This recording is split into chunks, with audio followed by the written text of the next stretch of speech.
Wapendwa watazamaji wangu, karibuni katika kipindi chetu au katika darasa huru la Injili. Tukinaendelea na masomo yetu leo, hasa tukitaka kujua umuhimu wa Roho Mtakatifu katika kanisa. Neno linalotuongoza ni Wakolosai sura ya 1 mstari wa 13 linalosema, naye alituokoa kutoka katika nguvu za giza, akatuhamisha na kutuingiza katika ufalme wa mwana wa pendo lake.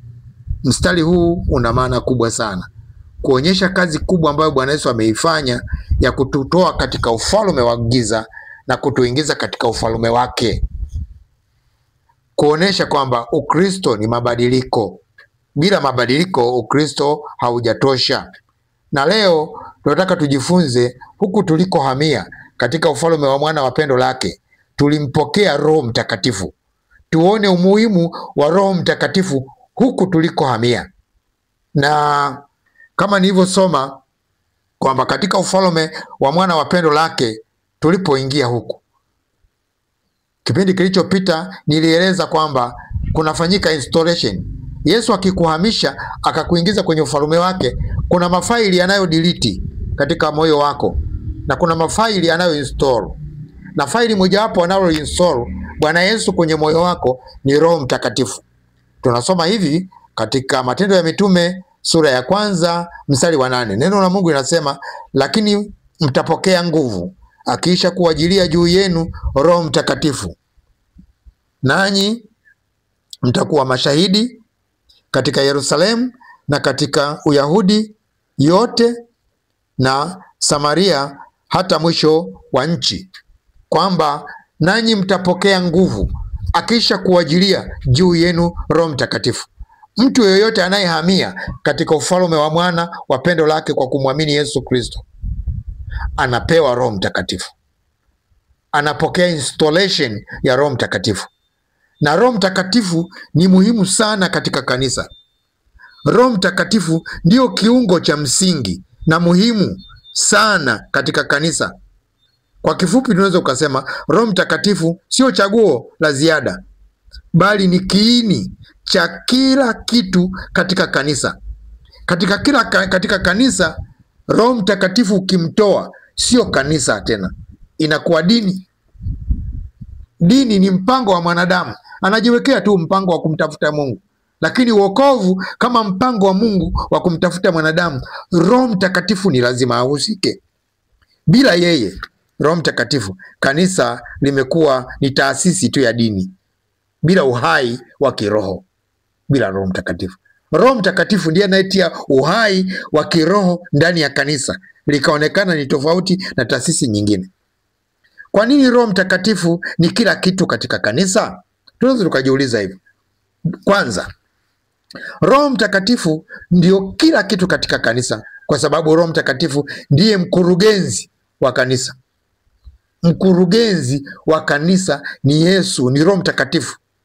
Roho Mtakatifu ndiye mkurugenzi wa kanisa, maana yake ndiye anayesimamia taratibu zote za kanisa. Tunaweza tukasema pili, Roho Mtakatifu ndiye mwajiri wa hawa wanaomtumikia Mungu. Watumishi wote wanaomtumikia Mungu wameajiriwa na Roho Mtakatifu. Ajabu sana. Wakishaajiriwa wanamwacha, wanamsahau, wanaongoza kwa kutumia elimu zao, uzoefu wao. Neno linasema hivi katika Matendo ya Mitume sura ya 20 mstari wa 28.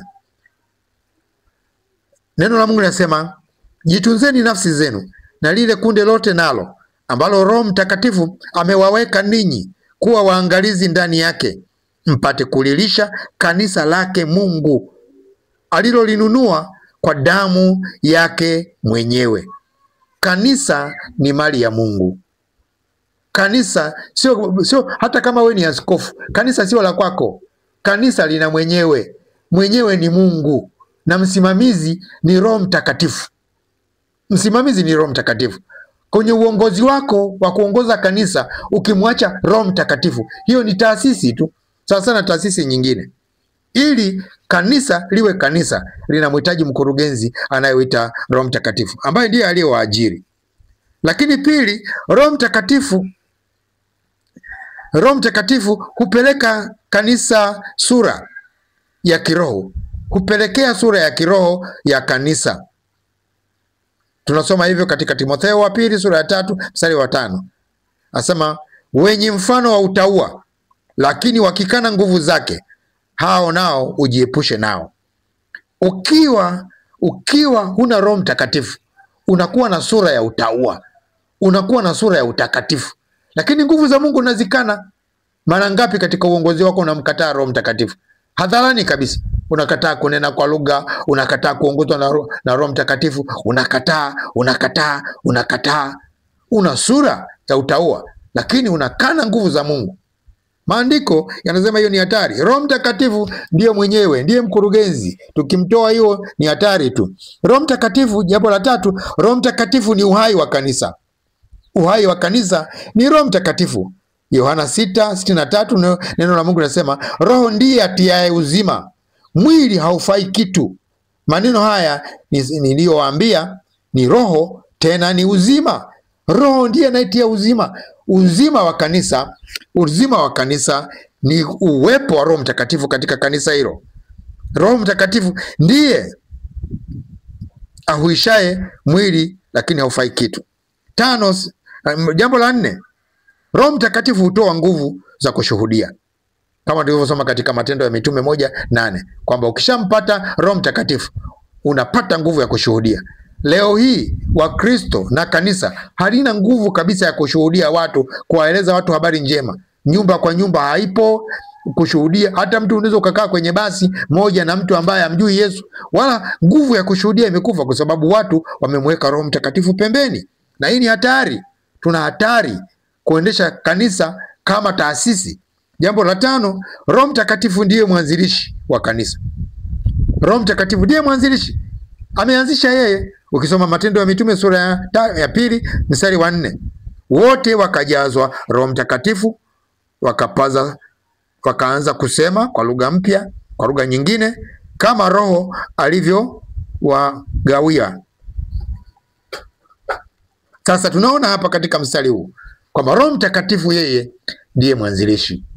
Muasisi wa kanisa ni Roho Mtakatifu aliposhuka kama ndimi za moto kwa wanafunzi wa Kristo. Namba 6, Roho Mtakatifu yeye ndiye mwalimu wa kweli.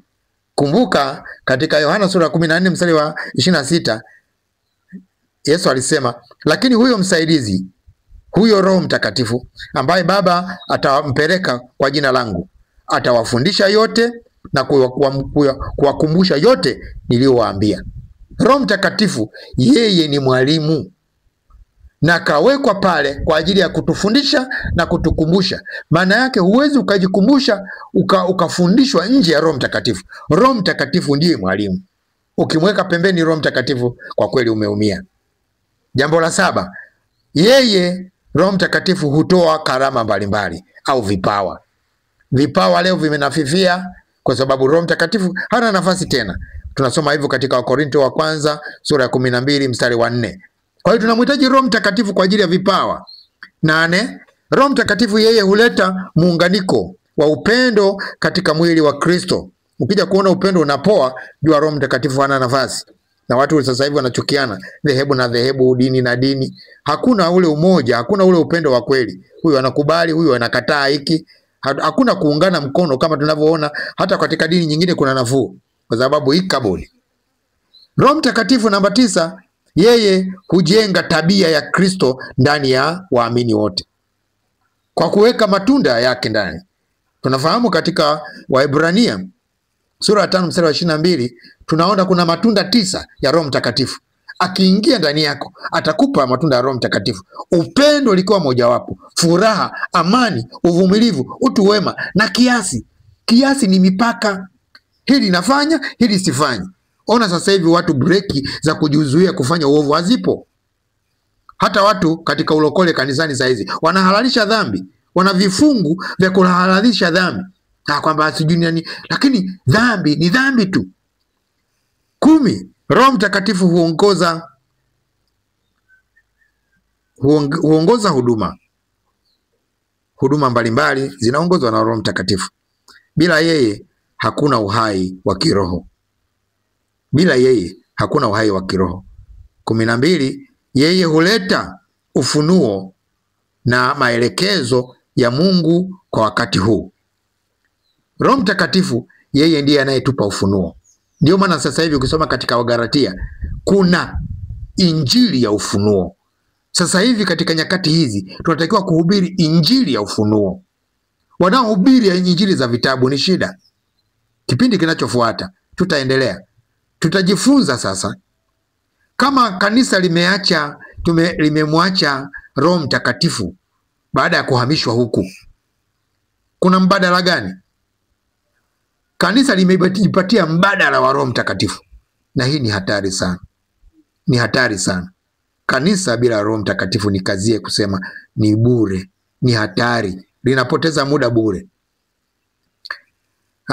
Hili ndilo darasa huru la Injili ambalo limeletwa kwako kwa chaneli ya Mwalimu Kimweri TV, na tutakuwa tukiruka kila siku tukikuletea masomo haya. Nia yetu tunatamani kuona Roho Mtakatifu na mahusiano yetu na Mungu yanarudi vizuri kabisa. Basi usisahau kusubscribe, kucomment, kushare na kulike. Tutaonana tena kesho, nayo ni siku. Mungu akipenda tutaonana na tutaendelea. Mungu akubariki sana. Amen.